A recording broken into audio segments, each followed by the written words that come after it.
सुप्रभात बच्चों, प्यारे बच्चों। आज हम छठी कक्षा की बाल राम कथा पुस्तक के पाठ नंबर 6 दंडक वन में 10 वर्ष का अध्ययन करेंगे। मुझे आशा इसे ध्यान से सुनेंगे और घर पर भी एक बार अपनी बुक से पढ़ेंगे, और जिसमें मुख्य बातें आती हैं बच्चों उसके पेंसिल के साथ अंडरलाइन भी करना है। दंडक वन में 10 वर्ष, पाठ नंबर 6। भरत अयोध्या लौट चुके थे। नगरवासी भी सेना धूल उड़ाती हुई वापस जा चुकी थी। कोलाहल थम गया था। 2 दिन बाद चित्रकूट की परिचित शांति लौट आई थी। पक्षियों की चहचहाट फिर सुनाई पड़ने लगी थी। हिरण कुलाचे भरते हुए बाहर निकल आए थे। राम पर्णकुटी के बाहर एक शिलाखंड पर बैठे थे, एकदम अकेले, विचार मगन, कुछ सोचते हुए। चित्रकूट अयोध्या से केवल 4 दिन की दूरी पर था। लोगों का आना जाना लगा रहता। वे प्रश्न पूछते, राय मांगते। यह राजकाज में हस्तक्षेप की तरह होता। चित्रकूट सुंदर सुरम्य था, शांत था, पर राम वहां से दूर चले जाना चाहते थे। उन्होंने मन बना लिया कि चित्रकूट में न ठहरने का। इसका एक कारण और था। वहां रहकर तपस्या करने वाले ऋषि मुनियों का निर्णय राम लक्ष्मण ने उस वन से राक्षसों का सफाया कर दिया था। अब तपस्या में कोई बाधा नहीं थी, लेकिन मुनिगण वन छोड़ना चाहते थे। कुछ राक्षस मायावी थे, जब तब आधमकते यज्ञ में बाधा डालते थे। तीनों वनवासी मुनि अत्रि से विदा लेकर चल पड़े दंडक वन की ओर। चित्रकूट छोड़ दिया। दंडकारण्य घना था, पशु पक्षियों और वनस्पतियों से परिपूर्ण। इस वन में अनेक तपस्वियों के आश्रम थे, लेकिन राक्षस भी कम नहीं थे। वे ऋषि मुनियों को कष्ट देते थे, अनुष्ठानों में विघ्न डालकर। राम को देखकर मुनिगण बहुत प्रसन्न हुए। मुनियों ने राम का स्वागत करते हुए कहा, आप उन दुष्ट मायावी राक्षसों से हमारी रक्षा करें, आश्रमों को अपवित्र होने से बचाएं। सीता दैत्यों के संहार के संबंध में दूसरी तरह सोच रही थी। वे चाहती थी कि राम अकारण राक्षसों का वध न करें, उन्हें न मारें जिन्होंने उनका कोई अहित नहीं किया है। राम ने उन्हें समझाया, सीते राक्षसों का विनाश ही उचित है। वे मायावी हैं, मुनियों को कष्ट पहुंचाते हैं, इसलिए मैंने ऋषियों की रक्षा की प्रतिज्ञा की है।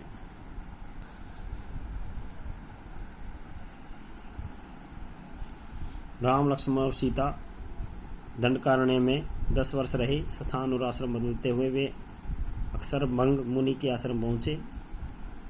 आश्रम में बहुत कम तपस्वी बचे थे, सभी निराश थे। उन्होंने राम को हड्डियों का ढेर दिखाकर कहा, राजकुमार, ये ऋषियों के कंकाल हैं जिन्हें राक्षसों ने मार डाला। अब यहाँ रहना असंभव है। सुतीक्ष्ण मुनि ने भी राम को राक्षसों के अत्याचार की कहानी सुनाई। मुनि ने ही राम को अगस्त्य ऋषि से भेंट करने की सलाह दी। विंध्याचल पार करने के बाद वह पहले ऋषि थे। मुनि ने राम को गोदावरी नदी के तट पर जाने को कहा। उस स्थान का नाम पंचवटी था। वनवास का शेष समय दोनों राजकुमारों और सीता ने वहीं बिताया। पंचवटी के मार्ग में राम को एक विशालकाय गिद्ध मिला, जटायु। सीता उसका स्वरूप देखकर डर गई। लक्ष्मण ने उसे मायावी राक्षस समझा। धनुष उठा ही रहे थे कि जटायु ने कहा, हे राजन, मुझसे डरो मत, मैं तुम्हारे पिता का मित्र हूँ, वन में तुम्हारी सहायता करूँगा। आप दोनों बाहर जाएंगे तो सीता की रक्षा करूँगा। राम ने जटायु को धन्यवाद दिया, उन्हें प्रणाम करके आगे बढ़ गए। पंचवटी में लक्ष्मण ने बहुत सुंदर कुटिया बनाई, मिट्टी की दीवारें खड़ी की, बांस के खंभे लगाई, कुश और पत्तों से छप्पर डाल दिया। कुटिया ने उन मनोरम पंचवटी को और सुंदर बना दिया। कुटी के आसपास पुष्पलताएं थी, हिरण घूमते थे, मोर नाचते थे। इस बीच राम राक्षसों का निरंतर संहार करते रहे। वे जब भी आश्रमों पर आक्रमण करते, राम लक्ष्मण उन्हें मार देते। उन्होंने सीता को पकड़ लेने वाले राक्षस विराट को मारा। वन में से राक्षसों का अस्तित्व लगभग मिटा दिया। तपस्वी शांति से तप करने लगे। एक दिन राम, लक्ष्मण और सीता कुटी से बाहर बैठे हुए थे, लता को निहारते, उनके सौंदर्य पर मुग्ध होते। तभी लंका के राजा रावण की बहन शूर्पणखा वहां आई। राम को देखकर उन पर मोहित हो गई। उन्हें स्वयं को पानी में देखा, विकृत चेहरा, मुंह पर झुर्रियां। वह बूढ़ी थी, पर राम के मोह में आसक्त उन्हें पाना चाहती थी। उन्हें माया से सुंदर स्त्री का रूप बना लिया। शूर्पणखा राम के पास गई। उनसे बोली, हे रूपराज, मैं तुम्हें नहीं जानती, पर तुमसे विवाह करना चाहती हूँ। तुम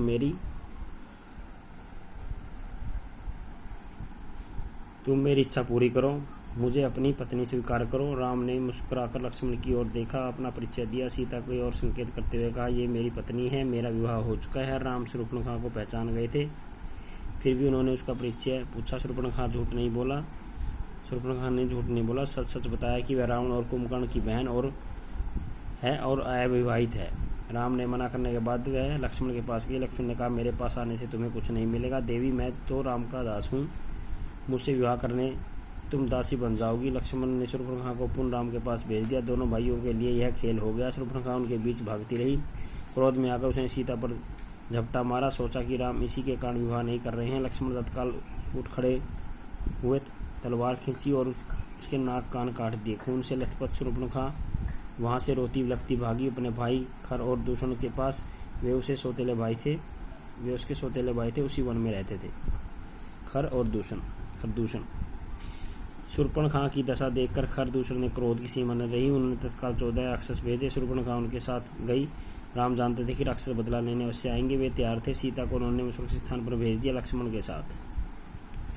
राक्षस राम के सामने नहीं टिक सके। देखते ही देखते उन्होंने सबको ढेर कर दिया। शूर्पणखा ने एक पेड़ के पीछे से यह दृश्य देखा। राम के पराक्रम से वह चकित थी। वह उसका मोह और बढ़ गया, साथ ही क्रोध भी बढ़ा। वह फुफकारती हुई खरदूषण के पास लौटी।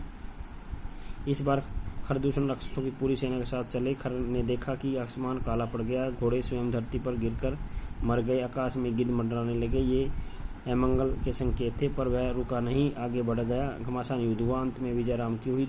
खरदूषण सहित उनकी सेना धराशायी हो गई। कुछ पिछलग्गू राक्षस बचे, वे जान बचाकर वहीं से भाग निकले। पिछलग्गू जो पीछे पीछे चलने वाले होते हैं, जो बाद में आते हैं। भागने वालों में एक राक्षस का नाम एकम्पन था। वह सीधे रावण के पास गया। लंकाधिपति को उसने पूरा विवरण